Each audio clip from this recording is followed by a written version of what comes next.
8 reasons why South Koreans drink more than anyone. South Korea has an unmatched love for the bottle, specifically hard liquor, than any other country in the world. According to a Euromonitor International report, South Koreans down 13.7 shots of hard liquor every week.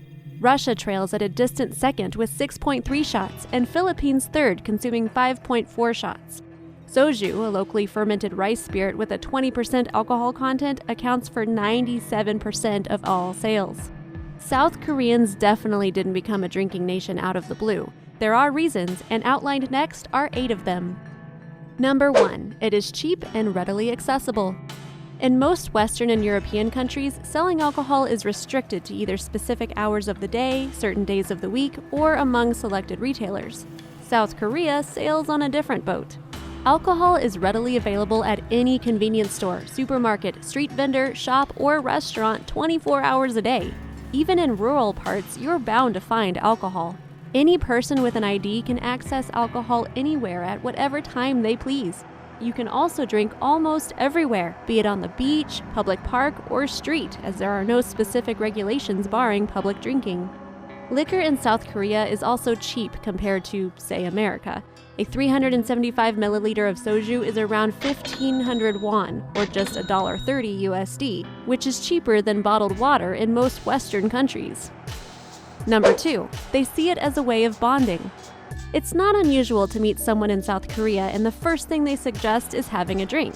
That's because they see it as the fastest way to break the initial ice and get to know someone on a personal level. This is especially true for colleagues. At work, you're used to communicating formally, but throw in some alcohol and even the silent secretary starts to open up and show you a side you never knew existed. Alcohol, according to them, helps forge and cement relationships, both personal and business. Number 3. Corporate culture. The South Korean work culture almost encourages drinking. Many companies hold work dinners called hosik, which means eating and drinking with work colleagues. They are taken seriously and are viewed as a way of getting to personally know each other outside the workplace. Therefore, bailing isn't an option. It's a must attend for all workers. During these dinners, bosses offer drinks to their employees, and as an employee, you can't say no. Woe unto you if your boss drinks too much, because you'll have to too. Work dinners are a common phenomenon such that traffic corresponds to the big drinking nights, Mondays, Wednesdays, and Thursdays. Eventually, an employee who's participated in numerous hosik will find himself or herself addicted to alcohol even after retiring. That's because they were so used to drinking occasionally that they've become hooked. Number 4. You don't have to worry about a hangover.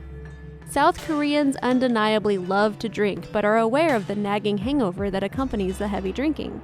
As such, they have invented lots of hangover cures that promise to keep you feeling good the morning after. This industry alone generates 158 million USD yearly. They comprise of recovery drinks and traditional spicy soups, which can be taken before, during, or after a night of heavy drinking. Just like alcohol, they can be found at any convenience store or supermarket. Additionally, South Koreans indulge in their wide array of exciting foods like peanuts, chicken, and snacks while drinking. It is actually obligatory. This way, absorption of substances by the body is balanced between alcohol and food, which helps cushion the alcoholic effect. Number 5. Drinking etiquette. South Korea has stringent and to some extent weird drinking etiquette rules. For example, when invited to go out for drinks, it's outright rude to decline the offer. In fact, you should take it as a compliment that someone wants to drink with you. Secondly, when drinking, nobody's glass should be empty. Third, in a hosik, you should never leave before your boss does.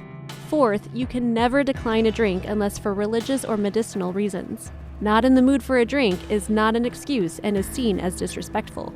These rules, which do nothing but encourage over-drinking, are strictly adhered to in South Korean culture. Number 6. Government laxity. South Korean laws are somehow soft when it comes to alcohol. Alcohol sale is unregulated. There are no specific rules against public drinking. Marketing is done by famous celebrities, and judges and prosecutors are lenient towards drunken behavior. These are things that the government can work on if they wish to tighten the noose on alcoholism. The government can, for instance, regulate the sale of alcohol to specific retailers at select hours of the day, outlaw public drinking, ban commercial marketing, and create laws with severe punishments to curb drunken behaviors. As it stands now, a person accused of drunken behavior is allowed to sleep it off at the police station and released the following morning with only a small fine to pay. And with famous K-pop superstars, athletes, and celebrities appearing in marketing ads, this encourages overdrinking since individuals are more likely to indulge in it when they see their role models endorsing it. Number 7. Long working hours. South Korean working hours and corporate climate are intense. For example, in 2017, an average South Korean worked about 39 hours a week. This is the third highest number of hours worked as tracked by the Organization for Economic Cooperation and Development. Only Mexican and Costa Rican workers clocked in more hours. Despite the government's efforts to reduce maximum working hours from 68 to 52 per week, industries like transport still have to function 24/7. Employees are generally still overworked. It therefore doesn't come as a surprise that most people go out for drinks after work to relax, unwind, and relieve bottled-up work pressure. Number 8. Doesn't embrace individualism. The South Korean society is totalitarian. They don't embrace individualism, and instead, their culture embraces a group mentality. Bars and restaurants are designed to cater to groups, and drinking alone is frowned upon. People usually drink together with friends or coworkers, and as we all know, there is nothing that can make someone drink more than peer pressure. In conclusion, it's hard to resist drinking in a country where alcohol is omnipresent. The culture encourages it, the government is tolerant towards it, and you won't have to worry too much about the after effects. South Korea definitely sells itself as a bottle lover's dream.